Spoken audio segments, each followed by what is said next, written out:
Here's what you missed today, May 11th, 2026, while you were doom scrolling through creator after creator reacting to the fact that Donald Trump, who is nearly 80 years old, fell asleep in the middle of a meeting in the Oval Office with the press right in front of him, a whole bunch of women behind him, and Dr. Oz in the room as well to talk about women's health care.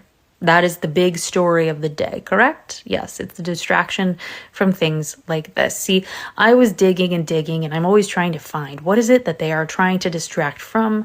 Here is one of those things. As it would turn out, the United States counterterrorism strategy was updated for 2026. Let's look at the date of the signature on the foreword for this strategy document. It's very small at the bottom. I've highlighted it. Hopefully you can see it. Signed and dated at the bottom of the presidential foreword on this document is not just Donald Trump's signature, but the month of May 2026, meaning this document was published publicly for all to see within the last 11 days. It is currently almost the end of May 11th, 2026. And this is the first I am seeing of it because I was doing research for something else. I also want to point out that while all of the foreword is just him talking about how great he is, at the very bottom here, it says our new U.S. counterterrorism strategy, meaning for 2026, is a return to common sense and peace through strength. As I said, after our first successful counterterrorism mission, just days after I was sworn back in office, if you hurt Americans or are planning to hurt Americans, quote, we will find you and we will kill you.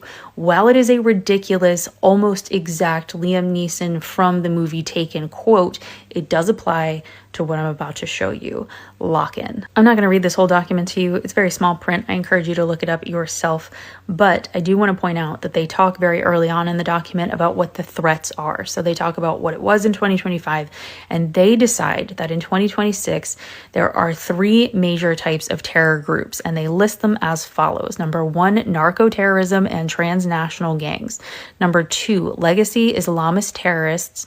And number three, violent left-wing extremists, including anarchists and anti-fascists. If you will note, that last group is very, very vague. It could include anarchists, it could include anti-fascists, and then it also includes just whoever they determine to be left-wing extremists. So it's very hard to pin down who these people might be.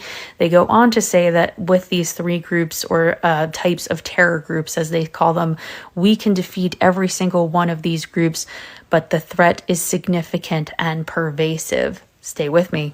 You will find that the language throughout this, when it comes to talking about these quote-unquote left-wing violent extremists or however they're labeling them, is very, very vague, which I believe is purposefully done. That means they can change the definition.